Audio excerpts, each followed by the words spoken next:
Hi viewers, இந்த வீடியோவில் பேராசிரியரை பற்றின ஒரு செய்தி, ஒரு ஆர்டிக்கல் பற்றி நம்ம வீடியோவில் பார்க்க போனோம்.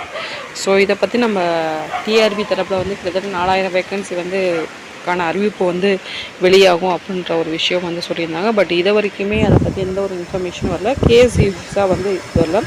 ஸோ அதை பற்றின ஒரு ஆர்டிக்கல் கம்ப்ளீட்டாக அந்த பேராசிரியர்கள் எவ்வளோ பேர் இருக்கிறாங்க, அவங்களோட நிலைமை இப்போ எப்படி இருக்குது, அவங்களோட ஊதியம் என்ன, அதை பற்றி கம்ப்ளீட்டாக இந்த ஆர்டிக்கலில் விவரிச்சிருக்காங்க. கிட்டத்தட்ட பார்த்திங்கன்னா 70,000 பேர் இந்த அரசு பணிக்காக காத்திருக்கிறாங்க. அதாவது என்னது, குவாலிஃபைட் செட்டு நெட்டு பிஹெச்டி முடித்த கேண்டிடேட்ஸ் இருக்கிறாங்க அப்படின்னு சொல்லிட்டு. ஸோ இது பார்த்திங்க அப்படின்னா இதில் காத்திருக்க கௌரவ விளையாளர்கள், தனியார் கல்லூரி பேராசிரியர்கள், தனியார் பள்ளி ஆசிரியராக, சுய தொழில் செய்வராகவோ, அது மாதிரி என்னென்னா அவங்க வேலை பார்க்குறாங்க அப்படின்ற ஒரு இன்ஃபர்மேஷனுமே அவங்க கொடுத்துருக்காங்க. சரிங்களா? ஸோ இது 2009-13 ஆண்டுகள் நிரந்தர பணிகள் கொடுத்துட்டாங்க. ஸோ அதுக்கப்புறம் பார்த்தீங்க அப்படின்னா 2019 வெளியிட்டாங்க. சரிங்களா? அந்த நோட்டிஃபிகேஷன் எடப்பாடி ஆட்சி காலத்தில் அந்த நோட்டிஃபிகேஷன் அந்த நோட்டிஃபிகேஷனே லாஸ்ட்டாக கேன்சல் பண்ணிட்டாங்க. அதுக்கப்புறம் நிரந்தரமற்ற வாழ்க்கை அப்படின்னு சொல்லிட்டு அவங்களோட ஆசிரியருக்கான ஒரு இன்ஃபர்மேஷன் எல்லாமே கொடுத்துருக்காங்க. எவ்வளோ அவங்க சேலரி வாங்குவாங்க, என்ன ப்ரொசீஜர், யூஜிசியாக இருந்துச்சு அப்படின்னா. ஸோ இது மாதிரி நிறைய விஷயங்களை விவரித்து கொடுத்துருக்காங்க. ஸோ இது ஏன் முக்கியமாக இந்த மாதிரி ஒரு ஆர்டிக்கல் இப்போ கொடுத்துருக்காங்க அப்படின்னா, டிஆர்பியில் கிட்டத்தட்ட 4000 வேக்கன்சி அவங்க விடுறோம் அப்படின்ற ஒரு இன்ஃபர்மேஷன் கொடுத்துருந்தாங்க. பட் இது வரைக்குமே, ஏன்னா ஃபஸ்ட்டு நோட்டிஃபிகேஷனே பார்த்திங்கன்னா டிஆர்பி கொடுத்தளவு இந்த நோட்டிஃபிகேஷன் தான். கிட்டத்தட்ட பார்த்திங்கன்னா 8வது மாதத்தில் நம்ம படி எடுத்து வச்சுருக்கோம்.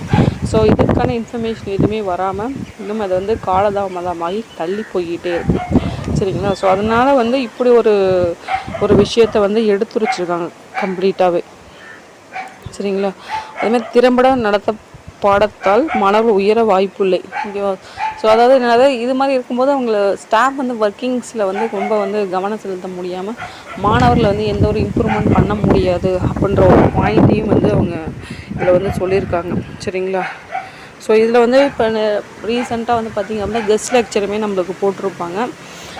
கெஸ்ட் லெக்சருமே பார்த்தீங்க அப்படின்னா அடுத்த கெஸ்ட் லெக்சர் தான் போட போகிறாங்க அப்படின்ற ஒரு இன்ஃபர்மேஷனுமே அவங்க சொல்லிகிட்டு இருக்காங்க. சரிங்களா? ஸோ இது பார்த்திங்க அப்படின்னா முழுவதும் பார்த்தோம் அப்படின்னா டிஆர்பி பேஸ் பண்ணி இல்லாமல் உயர்கல்வித்துறை சார்ந்த ஒரு விஷயம். ஸோ உயர்கல்வித்துறை என்ன ஒரு டெசிஷன் எடுக்கிறாங்களோ அதை பேஸ் பண்ணி தான் டிஆர்பி அதுக்கான நோட்டிஃபிகேஷன் வெளியிடுவாங்க. ஸோ டிஆர்பி பொறுத்தளவு அவங்க சைடில் என்னென்ன பண்ணணுமோ அவங்க அதை பண்ணிட்டாங்க. நோட்டிஃபிகேஷனும் சரி, சிலபஸ்லும் சரி, இப்போ அது எல்லாமே அவங்க பண்ணி வச்சுட்டு தான் இருக்காங்க. பட் உயர்கல்வித்துறை என்ன டெசிஷன் எடுக்கிறாங்களோ அதை பொறுத்து தான் ஸோ இதோட நோட்டிஃபிகேஷன் வர வாய்ப்பு உள்ளது. சரிங்களா? ஸோ இந்த ஆண்டுகள் வருமோ இல்லை அப்படின்னா இந்த ஆண்டுகள் முடிஞ்சு அடுத்த ஆண்டு வருமோ அப்படின்னு தெரியாது. கிட்டத்தட்ட 2019 இந்த ப்ராப்ளம் போயிட்டுருக்கு. அப்பயே போஸ்டிங் போட்டிருக்கணும். பட் அந்த போஸ்டிங் அப்போ போட முடியாமல் அதுக்கப்புறம் கொரோனா காலம். ஸோ அதுக்கப்புறம் அந்த நோட்டிஃபிகேஷனை கேன்சல் பண்ணிட்டாங்க. அதில் டிஆர்பி தரப்புலையுமே அவங்களுக்கு மறு செய்தி கொடுத்துருந்தாங்க. சரிங்களா? ஸோ இந்த ஒரு பேராசிரியருக்கு பற்றினால ஒரு இன்ஃபர்மேஷன் கொடுக்கணும் அப்படின்னு இந்த வீடியோ மேக் பண்ணி. நன்றி, வணக்கம். தேங்க்ஸ் ஃபார் வாட்சிங்.